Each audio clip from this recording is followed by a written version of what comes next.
तो अभी भी हालात वही हैं या अरविंद केजरीवाल उससे बढ़ के अरविंद आगे केजरीवाल की आएंगे? बात आप मत करिएगा, वो एक कहानी थी, खत्म हो गई है।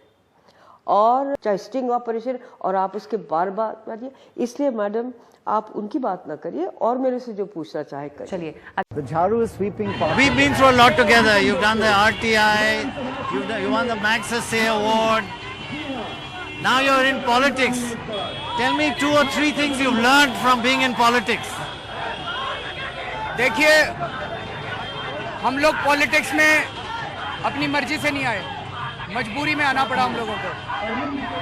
जब इतना ज्यादा भ्रष्टाचार हो गया, एक आम आदमी का जीना मुश्किल हो गया और सरकार ने लोकपाल बिल पास करने से मना कर दिया, सरकार ने कोई एक्शन लेने से मना कर दिया, तब और कोई चारा नहीं बचा राजनीति में आने के सिवा। More time to come and win an election like Delhi.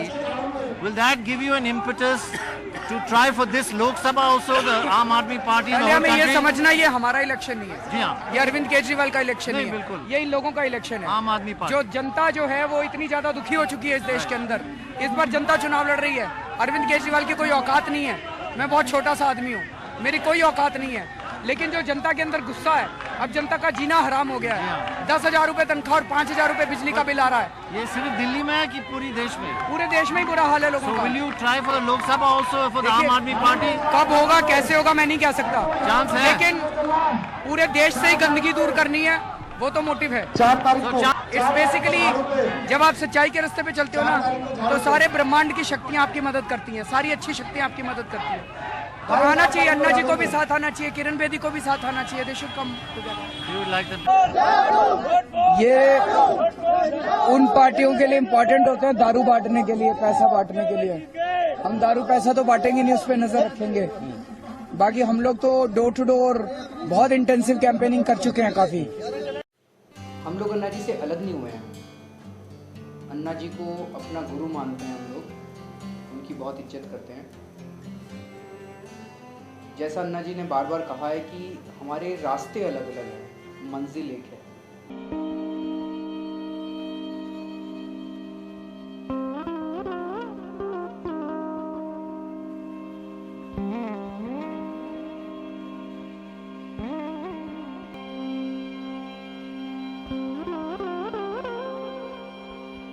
Sheila Dikshit क्या समाधान करेंगी हमारी समस्याओं का?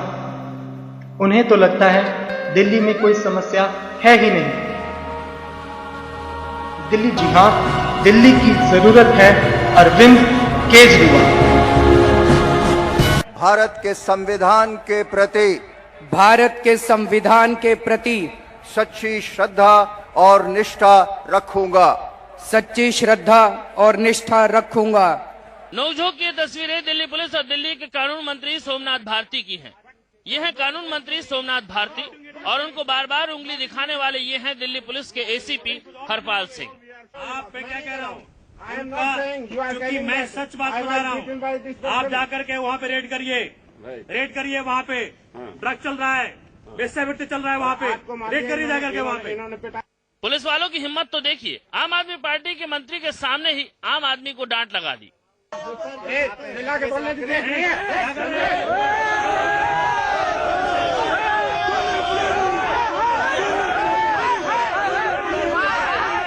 जब पुलिस वाले कानून मंत्री की सुनने को तैयार नहीं हुए तो स्थानीय लोगों ने दिल्ली पुलिस के खिलाफ नारेबाजी शुरू कर दी। लेकिन चौंकाने वाली बात यह है कि दिल्ली पुलिस पर इसका कोई असर नहीं पड़ा।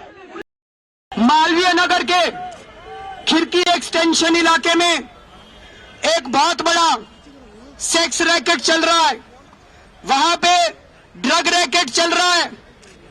वहां पे ये मांग की गई कि यहाँ पे जो सेक्स रैकेट चल रहा है, ड्रग रैकेट चल रहा है, इनको पकड़ा जाए और इनके बिल्डिंग के अंदर छापा मारा जाए। एसएचओ ने और 2 एसीपी जो मौजूद थे, दोनों ने ना तो रेड की और ना उनको पकड़ने से मना कर दिया उन्होंने। हमने कहा उस एसएचओ को सस्पेंड किया जाए, लेकिन कुछ ये बीजेपी वालों ने, कांग्रेस वालों ने और मीडिया के कुछ लोगों ने ये कहना चालू किया कि सोमनाथ भारती को, जो कि कानून मंत्री हैं, रात को जनता के साथ उठ के नहीं जाना चाहिए था। उनका कहना था कि रात को मंत्री को अपनी रजाई के अंदर घुस के सोना चाहिए, उनको जनता के साथ नहीं जाना चाहिए। ये कैसा मंत्री है? मैंने कहा चलो इंक्वायरी बिठा दी आपने, इनको ट्रांसफर तो कर दो। इनके रहते इंक्वायरी कैसे होगी? इंक्वायरी अगर ये इनको कम से कम ट्रांसफर तो कर दो। ट्रांसफर करने को भी मना करते हैं, तब मन में शक पैदा होता है कि पैसे ले रखे हैं। किसी भी एसएचओ से पूछ लो, एसएचओ कहता है जी पैसे दे के आया हूं, हिम्मत है तो ट्रांसफर करा लो। तो ये जो सारी की सारी दिल्ली पुलिस है, ये पूरी दिल्ली से पैसे इकट्ठे करके पुलिस कमिश्नर और शिंदे साहब तक पैसे पहुंचाने की मशीनरी बन चुकी है। अगर एक मुख्यमंत्री के कहने से शिंदे साहब 3 एसएचओ को भी ट्रांसफर नहीं कर सकते, तो फिर ये इलेक्शन क्यों करवाते हो जी? फिर खुद ही चला लिया करो दिल्ली की सरकार चुनाव। कुछ लोग कह रहे हैं मैं एनार्किस्ट हूं, मैं अव्यवस्था फैला रहा हूं। मैं मानता हूं जी मैं एनार्किस्ट हूं, मैं अव्यवस्था फैला रहा हूं, लेकिन आज इस देश के हर घर के अंदर अव्यवस्था फैली हुई है। इतनी महंगाई हो गई कि घर का खर्चा नहीं चलता, महिलाओं की इज्जत लूटी जा रही है, हर घर के अंदर अव्यवस्था फैली हुई है। आज मैं शिंदे साहब के घर में अव्यवस्था फैलाने के लिए आया हूं। आज मैं पुलिस कमिश्नर के घर में अव्यवस्था फैलाने के लिए आया हूं। हम इनके घर में एनार्की फैलाना चाहते हैं, जो एनार्की हर देश, दिल्ली के हर घर के अंदर, देश के हर घर के आदमी के अंदर फैली हुई। सस्पेंड करें, ट्रांसफर करें, कुछ तो करें। इसके अलावा कोई अहंकार की लड़ाई नहीं है भाई। हमारे को किस चीज का अहंकार है? कल रात तो ये सोचने की जरूरत है ना कि क्या हो गया इस व्यवस्था को। एक सीएम को सड़क पे क्यों सोना पड़ा? जो कुछ कर रहे हैं आप, सिवाय नोटंकी की और कुछ नहीं है। क्या कहना चाहते हैं आप? मैं ये कह रहा हूँ देश की राजनीति बदल गई है। जिस चीज को ये नोटंकी कहते हैं उसी चीज को जनतंत्र कहा जाता है। इन लोग ये बीजेपी, कांग्रेस और मीडिया के भी कई लोग समझ लें कि इस देश की राजनीति बदल रही है, पॉलिटिकल डिस्कोर्स बदल रहा है। That is their problem. We can't have so much of crime in the city. We can't tolerate so much of crime in the city. How can Shinde sleep so coolly when there is so much of... पूरे दिल्ली के अंदर आग लगी हुई है, दिल्ली के अंदर सारे एसएचओ पैसा खा रहे हैं, दिल्ली के अंदर महिलाएं सुरक्षित नहीं है, और शिंदे साहब अपने घर में मजे से सोते हैं? नहीं सो सकते, वो नहीं सोने देंगे उनको। सर आम पब्लिक, आप जाके पूछो जनता से। आप ही के मेरे को पता चला कल सर्वे में 80% लोग कह रहे हैं केजरीवाल ठीक कर रहा है, और सारे मीडिया वाले कह रहे हैं एनार्किस्ट हो गया है। मीडिया भी थोड़ा सा जनता से जुड़े। आज हमारी सरकार इस्तीफा देती है, लोकपाल बिल के लिए सारे मुख्यमंत्री की कुर्सी देनी पड़े, मुख्यमंत्री की कुर्सी में छोड़े करने के लिए तैयार है। देश के लिए अगर जान देनी पड़े तो अपने आप को सौभाग्यशाली समझूंगा। अंबानी जी का employ, sir project plan ready है, लेकिन मंत्री साहब का फोन आया था। अंबानी, डोंट वरी, कांग्रेस तो अपनी दुकान है। हाँ, गुजरात वाला प्रोजेक्ट भी तैयार कर लेना। ये अदानी ग्रुप मेरा पत्ता काटना चाहता है। शायद उसे पता नहीं कि जब तक मोटा भाई विथ मोटा माल गडकरी जी और मोदी जी हैं, तब तक बीजेपी की दुकान भी अपनी दुकान है।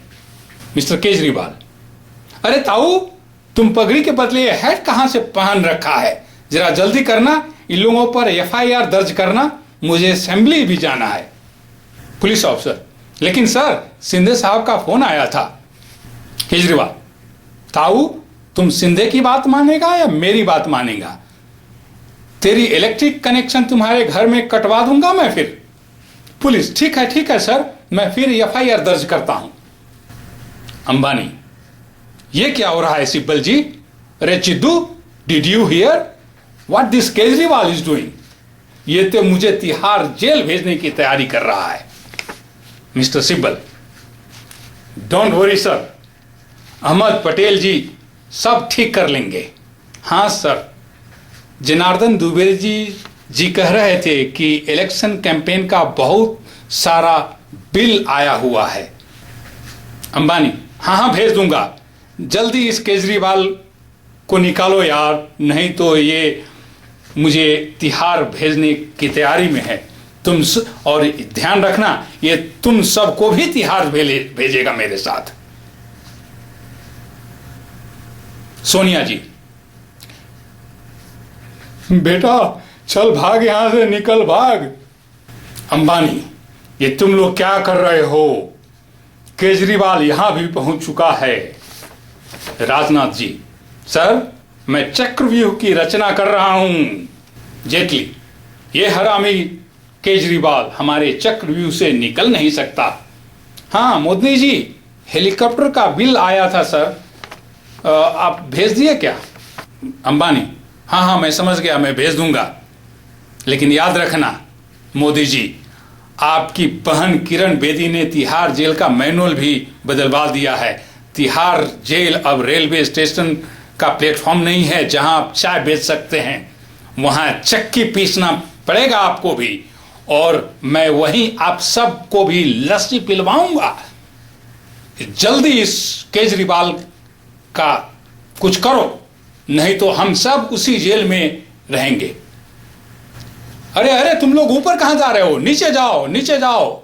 ये ऊपर वाला कमरा केवल अंबानी, अडानी और उनके ग्रुप के लोगों का है।